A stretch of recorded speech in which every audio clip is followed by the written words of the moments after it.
So I'm from Mexico City, you know, and it's such a polarized society, you know, and racist, classist, and many things, you know. So once I was at the beach, Puerto Escondido, which I like very much, in Oaxaca, in a surfer town, you know, and then I see this guy who's like very Mexican, super fit, and a surfer, Mexican guy, short but like strong and handsome, with this gorgeous, you know, like European, Swedish girl, you know, and it's a beautiful couple, and I in my city, that will never happen, you know, but if they were both Mexican, I think they will probably, I don't know, like, be invisible to each other in a way, I don't know, or I haven't seen this though, and I think that's appealing to me, you know, and then I learned that there's this a lot of this culture of these girls from Northern Europe and who travel to the south, you know, and for these boys, and these boys like are great, you know, like people, because they're simple life surfers, but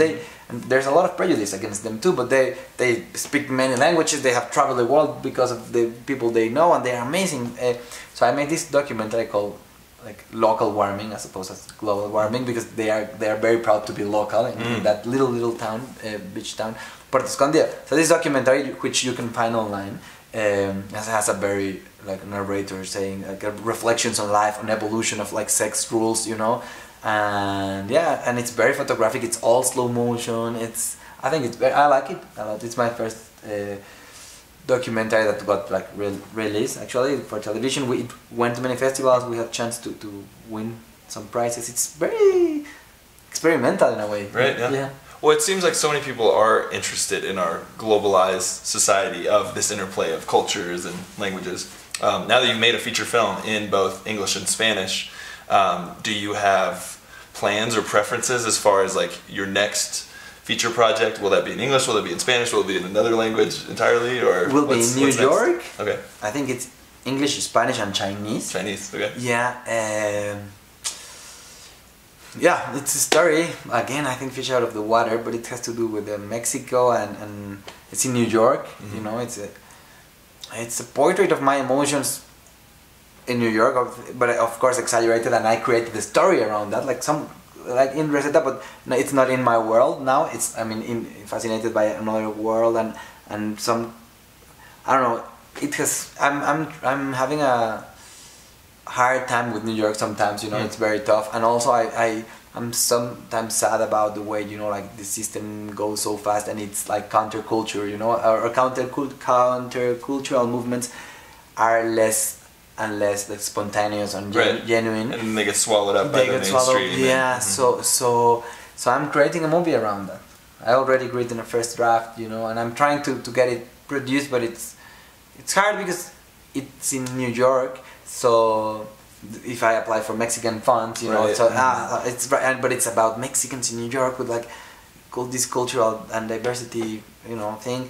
So yeah, I'm there right now. You know? Right. Yeah. How has the writing process on this compared to REZETA? Like, what have you now learned, or how have you evolved? Well, I wrote 103 pages of script, you know, very structured, very like scene-oriented, you know, like sequences, not so much in like 3-act structure, but like, because it's a journey, you know, it's like I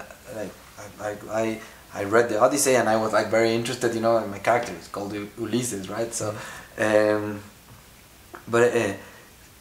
it's the idea that home is home, you know. But I was struggling very much at Columbia. I tried to write it in a workshop there for a year, and I felt like it was like that workshop, it was just being pushed to something somewhere else. I ended up with a draft that had nothing to do with what I originally wanted to do.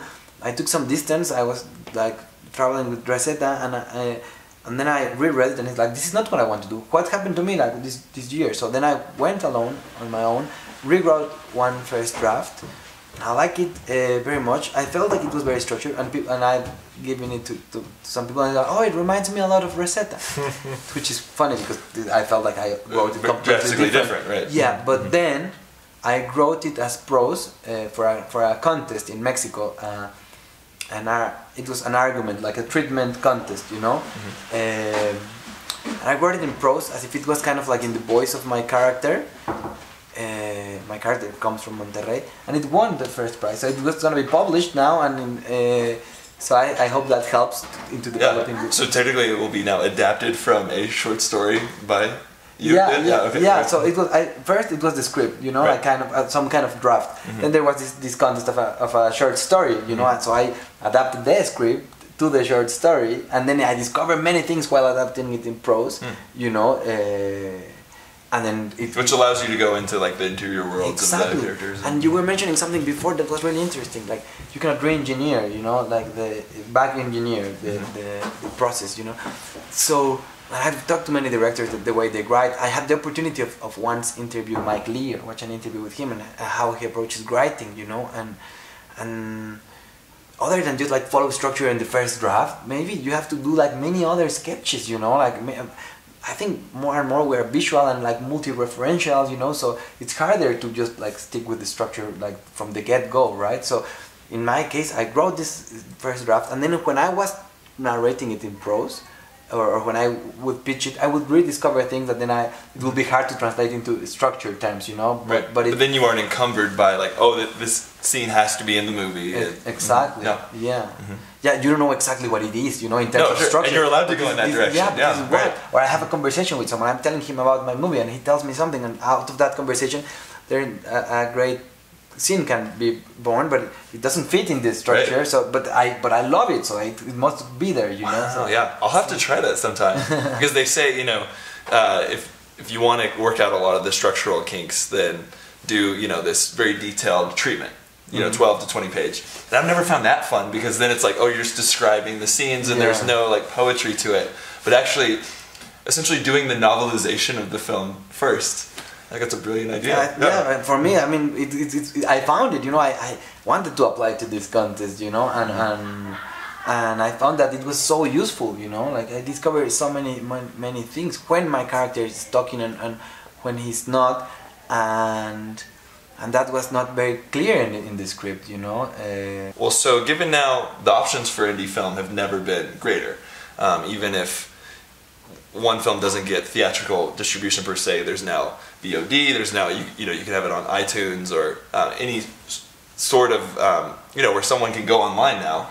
In a lot of cases, people will be going online anyway to seek out the film. So are you optimistic about kind of the options now that a smaller film can have for finding its audience? Yes, I am optimistic, but I feel like it's still very chaotic, you know, and I think, I mean, the thing is that it just narrows down in terms of like market, you know, so tying content together, you know, like to relate it to what sometimes leave other things that cannot be compared to other things out, you know, like so, oh, you like this film, oh, we are going to recommend you this and this and that one, you know? The way Netflix has like this algorithm. Yeah, I mean, it kind of works. Other users found it, but can be good, but I still feel it's limiting. But I think it's gonna evolve, and I think it has to develop into some kind of loyalty, also with the crowdfunding, you know, like. And I was reading a blog by Ted Hope, and he was saying like, established filmmakers must champion emerging filmmakers, you know, so that the thing keeps moving. Now that we're migrating to another platform of distribution, you know, like you have to, if you watch that film and you like it, you have to say it so that it can be, you know, and you have to make, you know, like films that are like make movement, you know, or make other than just be compared, you know, like deliberately before be compared or come together, you know, as an offer that you can, you know, almost like a channel, you know. Sure. So that I feel like it's about like loyalty, you know, like almost like a network. Like this is our kind of content that we do, you know, like. So I don't know. It might sound like very optimistic or ideal, but I'm thinking about that, you know, like some kind of, it's gonna evolve into some kind of platform where a bunch of films can like fit in together, and you know, and be more clear, more specific, and more accessible to the audience, you know, to know all these ones with, you know, with more options, with more information, maybe, I don't know. Nice, yeah. Well, thank you so much for being here. It's been a great discussion, and look for REZETA and other films by Fernando Frias in the future. Yeah.